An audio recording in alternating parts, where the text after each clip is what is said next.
आओ आओ बेटा, मैं अभी तुझे ही उरी कर रहा था। आज मुझे एक बहुत ही अच्छी कहानी याद आई है। मैं तुझे आज वो सुनाऊंगा। एक बार एक राजा की बहुत छोटी सी रियासत थी। वो वहां का बहुत अच्छा राजा था। उसकी एक बेटी थी, उसका नाम था मीना। वो उस जमाने में बहुत ही खूबसूरत थी। वो उस राजा की एकलौती औलाद थी, इसीलिए वो बहुत ही अकरू किस्म की थी। मीना किसी को भी कुछ नहीं समझती थी। एक बार उसकी माँ उसे कहने लगी, मीना तो किसी और बच्चों के साथ भी खेला कर। नहीं माँ, वो मेरे काबिल नहीं है। उनकी इतनी हैसियत नहीं कि वो मेरे साथ में खेल सके। नहीं बेटा, ऐसी बात नहीं है। इसी तरह कई साल बीत गए। मीना अब बड़ी हो गई, पर वो अब पहले से भी ज्यादा अकरू हो गई। उसे अपनी खूबसूरती के ऊपर बहुत अहंकार होने लगा था। तो एक दिन, राजा जी, मैंने आपसे एक बात करनी थी। हमारी मीना अब बड़ी हो गई है। आप उसके लिए कोई लड़का देखकर उसकी शादी कर दो। हाँ हाँ, मैं भी यही सोच रहा था। उसके बाद राजा अपनी बेटी के लिए एक से बढ़कर एक रिश्ता लाता रहा, पर मीना हर एक रिश्ते को इनकार कर देती। ऐसे ही अब और 3 साल बीत गए। तो एक दिन, महारानी, जी बोलिए। मैं तो इस लड़की से तंग आ चुका हूँ। ऐसे चलता रहा तो इसकी तो कभी शादी ही नहीं होगी। ये समझती क्या है अपने आप को। अब मुझे ही कुछ ना कुछ करना पड़ेगा। मैं कल ही गुरुजी के पास में जाता हूँ, उनसे ही बात करता हूँ कि अब मैं क्या करूँ। एक दिन राजा गुरुजी के पास जाता है और वहां से जब लौटता है तो वो अपने सिपाही से कहता है कि सिपाही, कल हमारी बेटी का जन्मदिन है। हम उसे तोहफा देना चाहते हैं। कल सुबह जो हमारे राज में सबसे पहले दाखिल होगा, उससे हम अपनी बेटी की शादी करेंगे। बस तुम उसे हमारे पास ले आना। सिपाही ये सुनकर के हैरान हो गया कि राजा जी को ये क्या हो गया।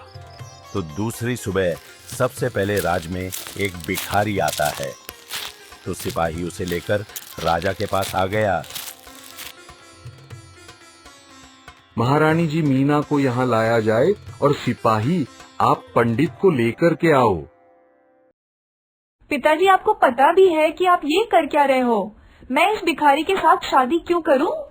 तुझे इससे शादी करनी ही होगी। ये मेरा हुक्म है। मैं तंग आ चुका हूँ। तेरी न सुन सुनकर सिपाही जल्दी करो। सिपाही पंडित को लाता है। मीना की माँ भी रोकती रही, पर राजा ने जबरदस्ती अपनी बेटी की शादी उस भिखारी के साथ में कर दी और उस भिखारी को 10 मोहरें देकर के बोले कि ये लो 10 मोहरे। ये इसलिए नहीं कि तुम मेरे दामाद हो, ये इसलिए है कि तू मेरे दर पे आया है, क्योंकि मैं किसी को भी खाली नहीं भेजता। चलो जाओ, इस लड़की को अपने साथ ले जाओ और मेरे से दूर चले जाओ। वो भिखारी राजा की ओर ही देखता रहा और अपनी पत्नी को लेकर के वहां से चला गया।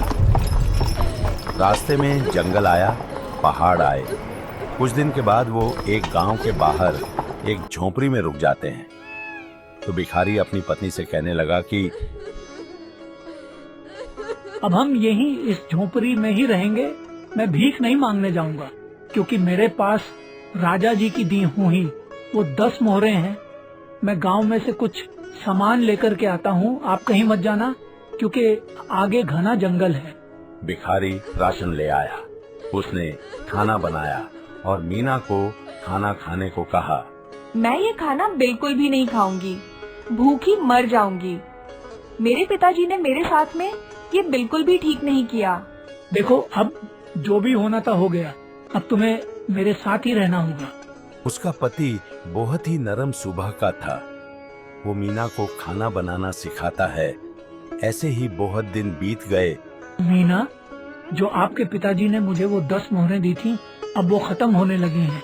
मुझे लगता है कि अब मुझे फिर से भीख मांगनी पड़ेगी। नहीं, तुम भीख मत मांगना, हम कोई काम कर लेंगे। मीना अब अपने पति के साथ रहकर कुछ बदल गई थी।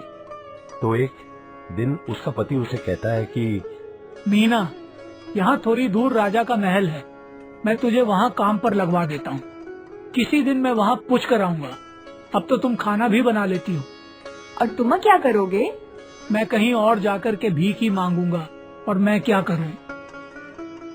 एक दिन वो भिखारी मीना को वहाँ काम पर लगवा करके खुद वहाँ से चला जाता है। मीना अब वहाँ रियासत में और दासियों के साथ खाना बनाती है और बर्तन साफ करती है। अब कई महीने गुजर गए। वो भिखारी मीना के पास तब से कभी नहीं लौटकर वापस आया। अब मीना दासियों के साथ रहकर शांत सुबह की हो चुकी थी। सिपाही, आज मेरा जन्मदिन है। सभी काम वालों को मेरे पास लेकर के आओ। मैंने उनको तोहफे देने हैं। वहां के राजकुमार का जन्मदिन था। उसने फैसला किया कि मैं अपने हाथ से ही सभी काम करने वालों को तोहफे दूंगा। जब राजकुमार तोहफे बांटने लगा तो उसकी नजर मीना पर पड़ी। राजकुमार मीना के पास आकर के कहने लगा कि आप बहुत ज्यादा खूबसूरत हैं। मुझे नहीं पता था कि मेरे महल में इतनी खूबसूरत लड़की भी काम करती है। मैं आपसे शादी करना चाहता हूँ। राजा जी, ये आप क्या बोल रहे हो? मेरी तो शादी हो चुकी है। तो आप ही बताओ, मैं आपको क्या तोहफा दूं? राजकुमार जी, अगर आप मुझे तोहफा देना ही चाहते हो तो मेरे पति को ढूंढकर मेरे पास ला दो। मैं उनके साथ रहना चाहती हूँ। ठीक है, पर हम आपके पति को जानते नहीं। उनको कैसे पहचानेंगे? मेरे पति एक भिखारी हैं। राजकुमार अपने सिपाही को हुक्म दे देता है। कुछ दिनों के बाद एक सुबह मीना का पति वहीं फटे पुराने कपड़ों में आता है तो अरे, आप आ गए। मीना भाग करके अपने पति के पास चली जाती है। मीना अब पहले जैसी मीना नहीं रही थी। अरे मीना, कैसी हो तुम? चलो, हम यहाँ नहीं रहेंगे, हम यहाँ से चलते हैं। मीना, अब मैं भी तुम्हारे साथ यहीं पर रहूंगा। हम कहीं और जाकर रहेंगे। यहाँ का राजकुमार मुझे ठीक नहीं लगता। मीना, मैंने तुमसे एक बात कहनी है। मैं ही यहाँ का राजकुमार हूँ और ये महल भी मेरा है। ये क्या बोल रहे हो? आप तो मैं भिखारी नहीं हूँ, एक राजकुमार हूँ। पर मेरे पिताजी तो गुरुजी के पास गए थे। फिर आप कौन हो? मेरी समझ में तो कुछ भी नहीं आ रहा। तुम्हारे पिताजी तुम्हारी शादी मेरे साथ ही करना चाहते थे, पर तुमने तो इनकार ही कर दिया। तो उसके बाद तुम्हारे पिताजी ने एक चाल चली। उन्होंने जो जो भी मुझे कहा, फिर मैं वही सब करता चला गया। इसीलिए मैंने अपना भेष बदला और आवाज भी। पर अब तुम बहुत समझदार हो गई हो और जिंदगी को जीना सीख गई हो। इसीलिए आज मैंने तुमको सब कुछ बता दिया। अब हम दोनों यहीं इसी महल में रहेंगे। देखा बेटा, कितनी अच्छी कहानी है। इससे हमें ये सीख मिलती है कि खूबसूरती चेहरे में नहीं बल्कि दिल में होनी चाहिए। Subscribe for more content.